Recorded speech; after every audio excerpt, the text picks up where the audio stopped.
Hello, everybody. My name is Brittany Howard, and I'm a student at the University of Baltimore. And just a quick disclosure, this video was prepared to complete a course requirement, and the contents reflect my knowledge and views on the topic and does not reflect the views of any other person or entity.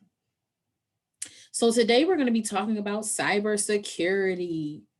We're going to talk about cybersecurity, which is the leading form of identity theft, where you can get your information stolen. So we're just going to dive right in and talk about different forms of cybersecurity and why is it important, and then we'll wrap up talking about some safety tips.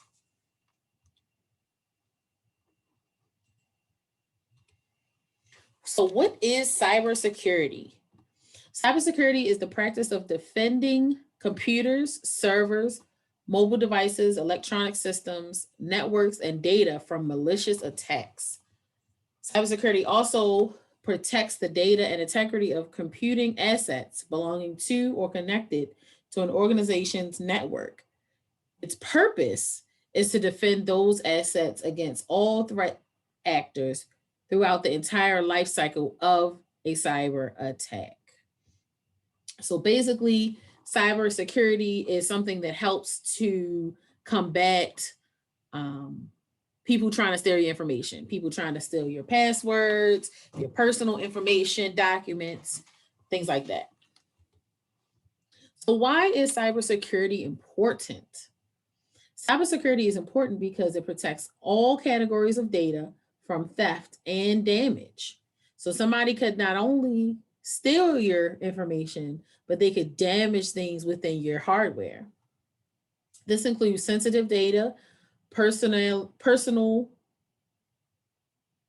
identifiable information, protected health information and personal information, intellectual property, data, governmental, and industry information systems. So basically, it is important because cyber attackers can get into anywhere. They will try to get any type of information that is not theirs, use it against you, use it for their good.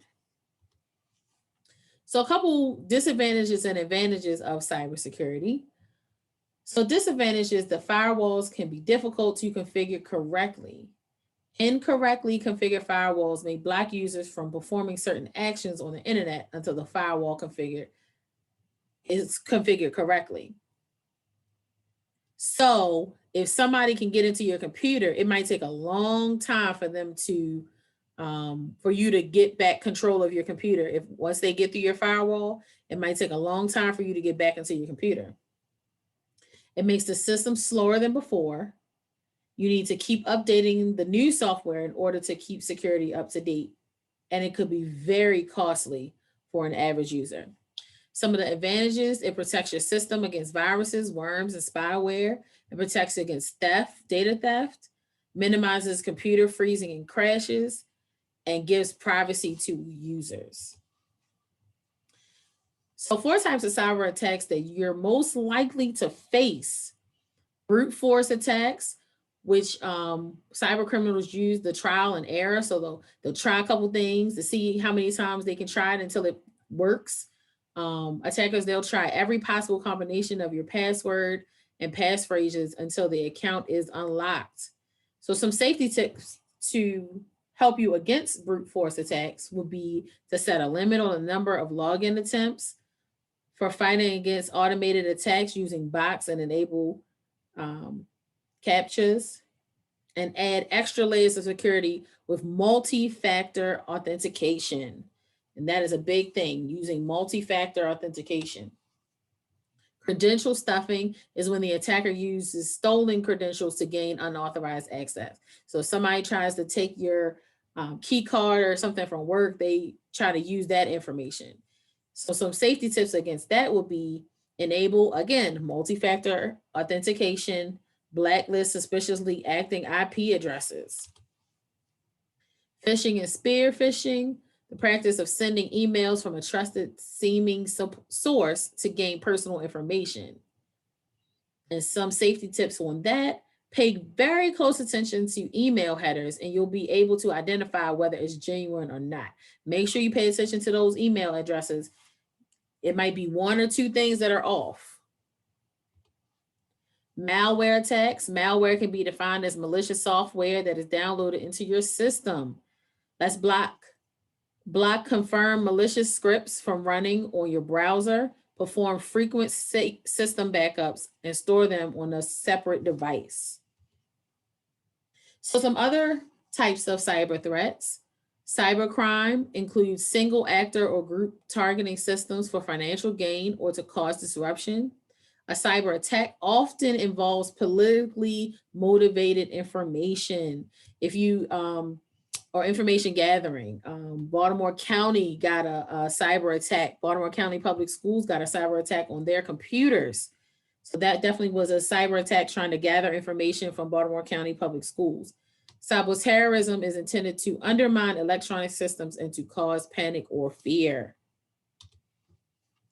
And just a summary of some tips. Update your system whenever you can. Use antivirus software. Use strong passwords. Ensure your passwords are not easily guessable. Do not open any email attachments from unknown senders. These could be infected with malware. Do not click on links in the emails from unknown senders or unfamiliar websites, and avoid using unsecure Wi-Fi. If you go to different places like Panera or Starbucks, try not to use their Wi-Fi. So in conclusion, that is about cybersecurity. Keep your information secure. Once again, this video was prepared to complete a course requirement, contains contents reflect my knowledge and view on the topic and does not reflect views of any other person or entity. Thank you.